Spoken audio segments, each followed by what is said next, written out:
My mother-in-law wore a white dress at my wedding, so I revealed her affair with my dad.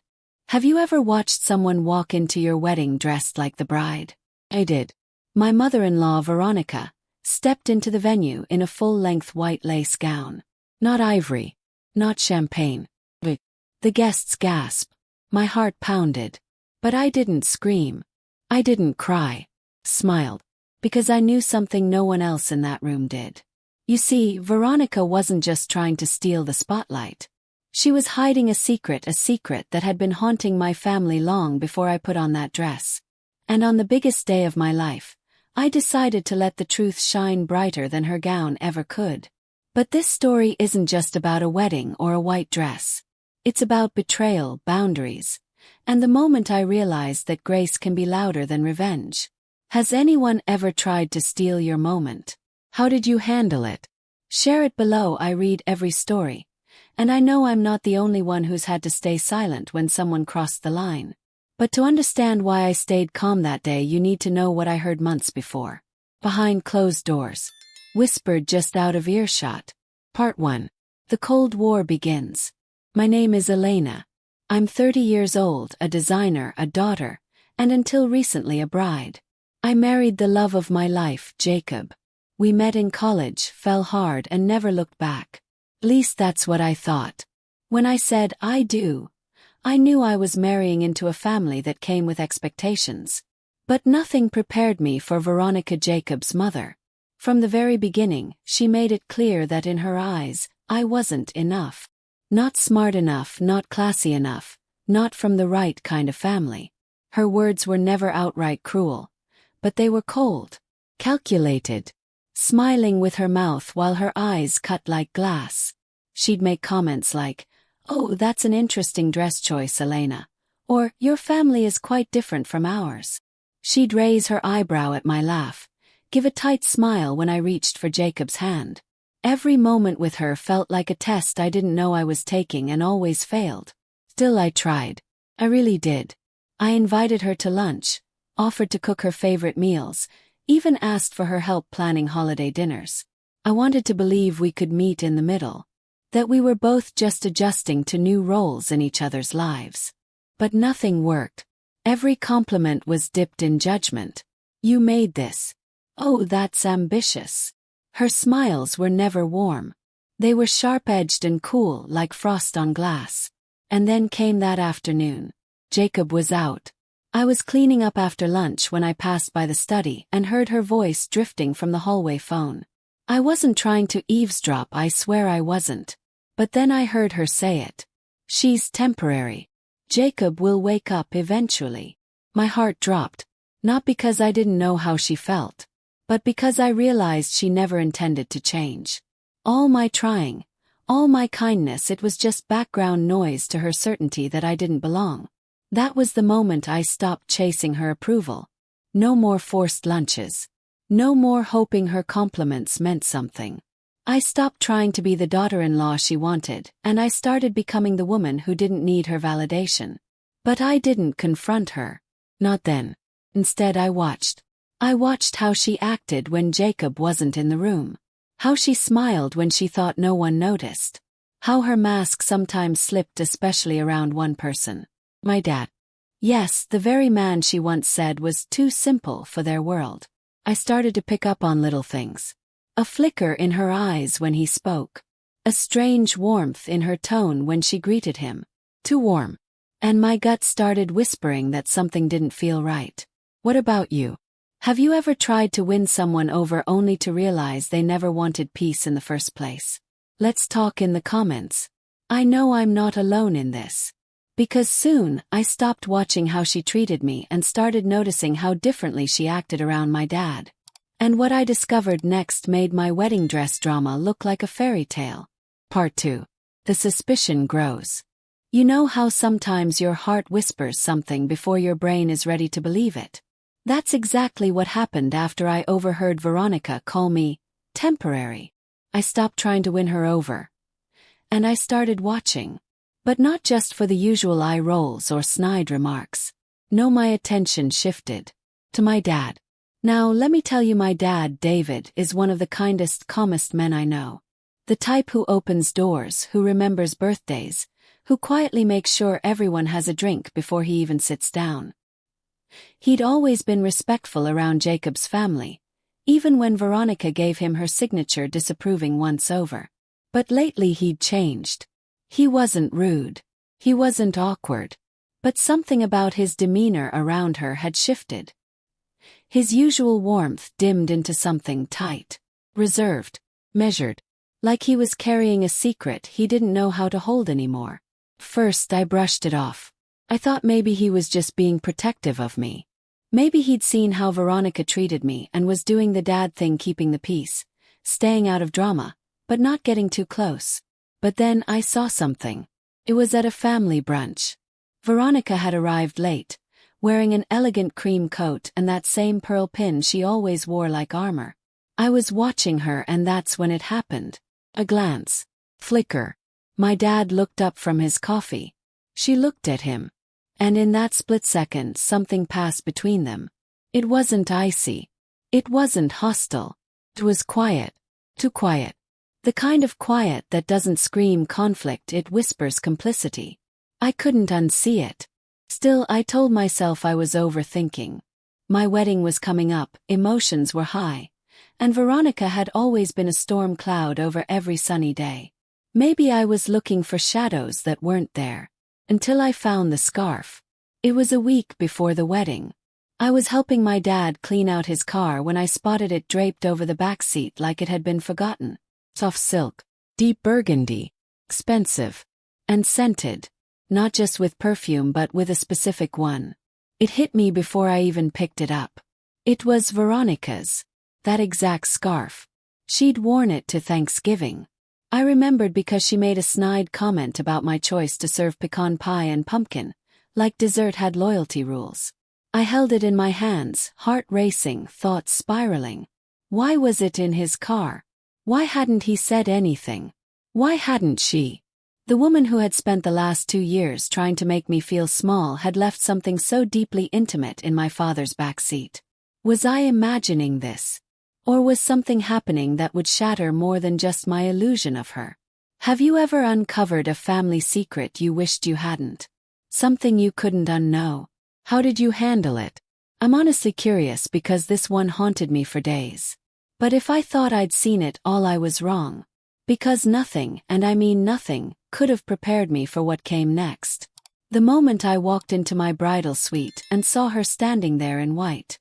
Part 3. The wedding that wasn't hers. Have you ever stood in front of the biggest moment of your life only to watch someone else try to steal the spotlight? That's what happened to me. It was supposed to be my wedding day. My moment. The day I married the love of my life, Jacob. I had dreamed of it since I was a girl. Everything was perfect right down to the soft blush roses on the tables and the little pearls sewn into my dress. I was behind the doors, just seconds from walking down the aisle, when I heard gasps ripple through the room. My heart skipped. I peeked through a small slit, and that's when I saw her. Veronica, my mother-in-law, wearing a full-length fitted white lace gown. Just like mine. At first I thought maybe my eyes were playing tricks on me. Surely no one, especially not the mother of the groom, would wear a bridal dress to someone else's wedding. But no. She stood proudly, head high, as though this day belonged to her. You could feel the tension. Even the air seemed to freeze. Guests whispered behind their programs. Jacob looked around, visibly confused and uncomfortable. And me. Took a breath. Then I smiled. Not because I wasn't hurt, but because I had already prepared for this moment. See, this wedding wasn't just about vows and flowers. It was about finally laying truth bare, truth I had carried quietly ever since the day I found her perfume in my father's car. Since the moment I heard her whisper into her phone, "She's temporary. Jacob will wake up eventually." I knew she had planned this dress stunt to rattle me. But she didn't know what I had planned. So I walked down the aisle with grace. Every step was a silent message. You don't own this moment. I do.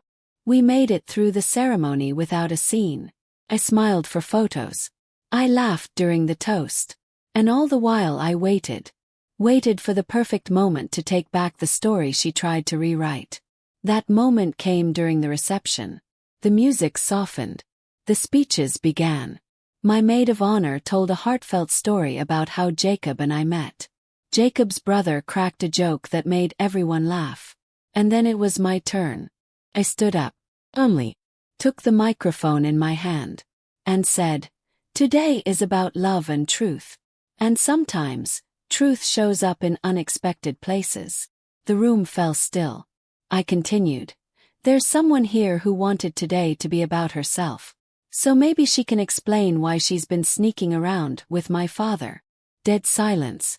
Veronica's wine glass slipped from her fingers and shattered on the floor. My dad's head dropped. And Jacob? He froze, his jaw tight, his eyes searching my face. I didn't cry. I didn't scream. I simply told the truth. Because after all the years of sharp smiles and cruel whispers, that moment wasn't about revenge. It was about finally being heard. Would you have done what I did? Or would you have kept the peace for the sake of the day?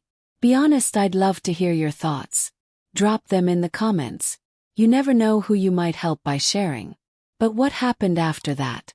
That's what truly surprised me even more than the affair itself. Part 4. Fallout and Freedom.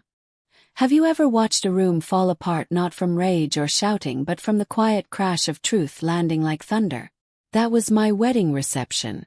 When I revealed my mother-in-law's affair with my dad, time stood still. It was as if the chandeliers froze mid-swing. Glasses stopped clinking. Laughter died mid-sentence. My mother, my beautiful, kind, loyal mother, turned as pale as the flowers on the table. Her lip trembled. She didn't say anything. She just stood up, gracefully, and walked out of the room like she was trying to keep herself from crumbling in front of everyone. My heart shattered for her. Jacob looked stunned. He turned to Veronica, his mother, and asked softly, "Is it true?" She paused, long enough that everyone knew the answer before she spoke. Then she tried to do what manipulators always do. She denied it. Then she played the victim. She blamed my dad, claimed he misunderstood, claimed it was only emotional. But the scarf in his car, the texts I'd seen, the glances, perfume, the tension. You don't imagine those things. You feel them when something is wrong in your gut. Eventually she stopped talking. Because you can't explain away betrayal when it's staring people in the face. After the reception ended, Jacob and I sat on the edge of our hotel bed in silence. The day had started with a vow of love and ended with a collapse of trust between two families. He turned to me and said, "You were brave. You didn't ruin anything. You saved something. Us." And I cried, not because I was broken but because I wasn't. Finally felt free. In the days that followed, everything shifted. My dad moved out. He left a letter on the kitchen counter for my mom. It was filled with apologies and regret. And though I knew he had loved us in his own way, he had still made a choice that shattered everything we'd once believed in. Mom didn't respond. At least not right away. She focused on healing. Quietly. With grace. And Jacob and I. We made a decision. We created space.